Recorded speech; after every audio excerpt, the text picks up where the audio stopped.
Hey y'all, it's John here. Welcome back. This week we're going to talk about the quilts that I use for warmer weather.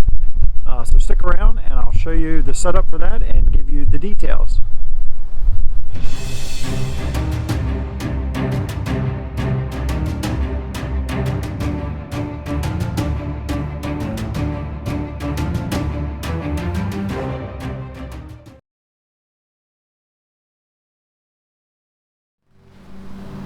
Alright, so the first quilt I'm going to talk about is my underquilt. For warmer weather, this is a torso length underquilt. It's not the full length like my winter underquilt. This one is still rated to 20 degrees. Both of my quilts are from Jack's R Better, which is a fantastic company. They did not pay me to say that. I bought all of my gear on my own. I'm not sponsored by anybody. And I would not give an endorsement of a product if I hadn't tried it and liked it.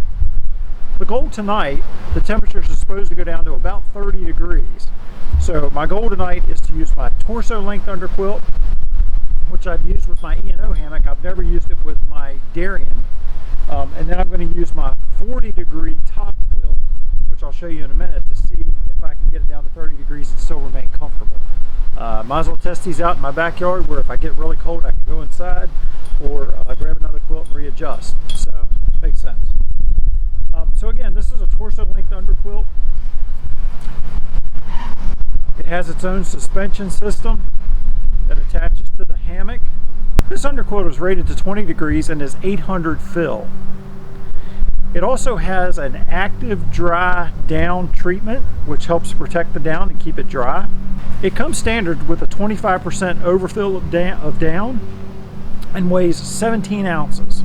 The suspension system is just a shock cord with a small carabiner that attaches to the hammock.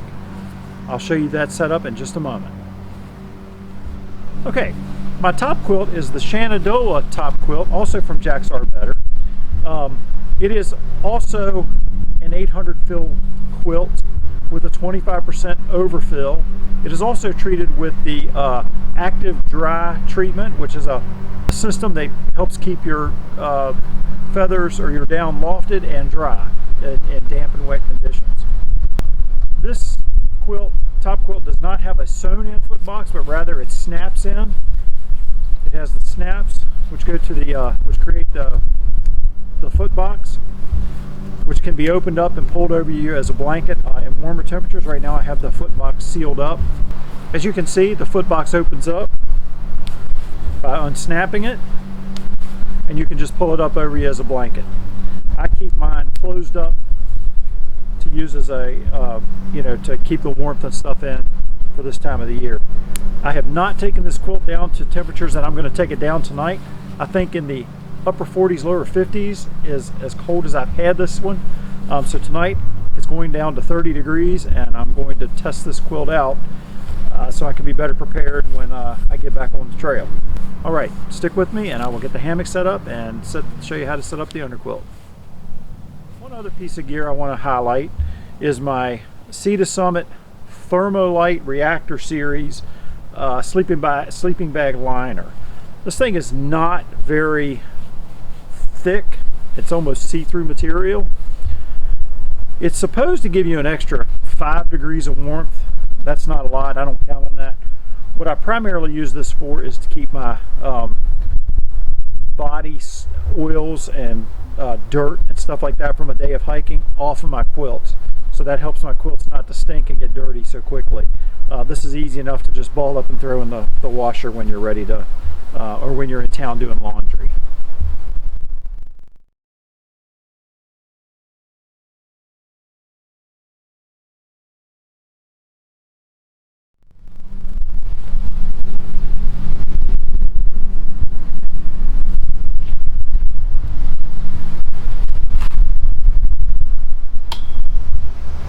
Sorry folks, the wind's blowing again today.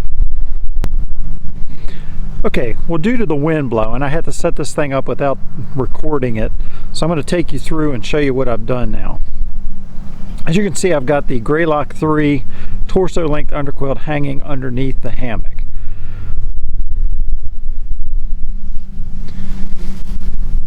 It is suspended by that little carabiner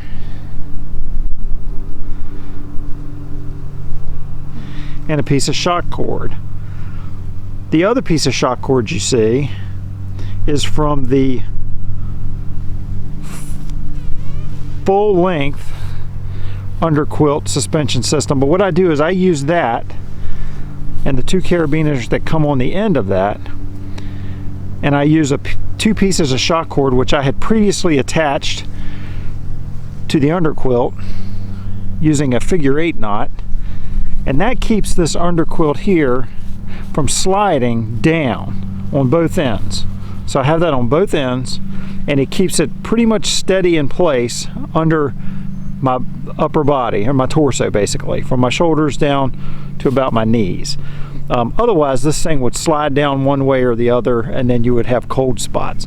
So really the only purpose this serves, that piece of shock cord attached to the purple carabiner, is to just keep it from sliding down.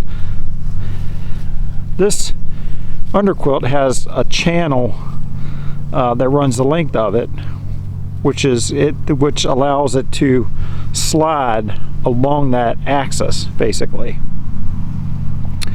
So like I say, that just keeps it from sliding all the way down to one end or the other. So it just keeps it in place. And then I've also done the same thing down here on my foot end, as you can see. And then again, it's just that carabiner with a piece of shock cord that attaches down here to the Underquilt itself. And I have it drawn down fairly tight to keep the wind out. I also have it attached to the tie out right here, and there's a little loop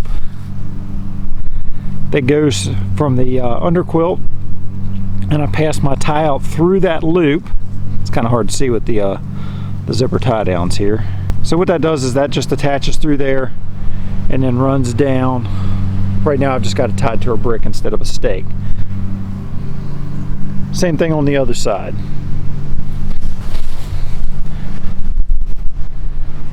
Over here I have that little tie out that runs from the underside of the, or runs from the Underquilt,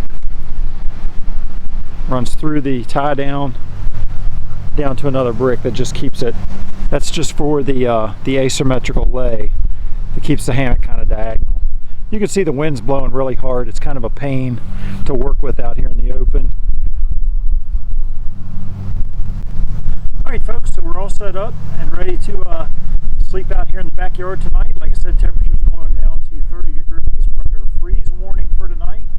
My top quilt is a 40-degree quilt, 800 fill, and my torso length Underquilt is a 20-degree quilt, also 800 fill. So I'll get back to you here shortly when it's time to go to bed for the night, and I'll show you how I'm dressed for the night, probably just as I would be on the trail. I do have down booties that I wear on cold nights to keep my feet from getting cold, so I will show you all that shortly, so stick around. Holy cow! Do you have any idea how hard it is trying to film a video about hanging a hammock in Underquilts when the wind's blowing like 25 miles an hour? It was barely blowing when I came out here. Now all I'm doing is fighting the wind. Goodness.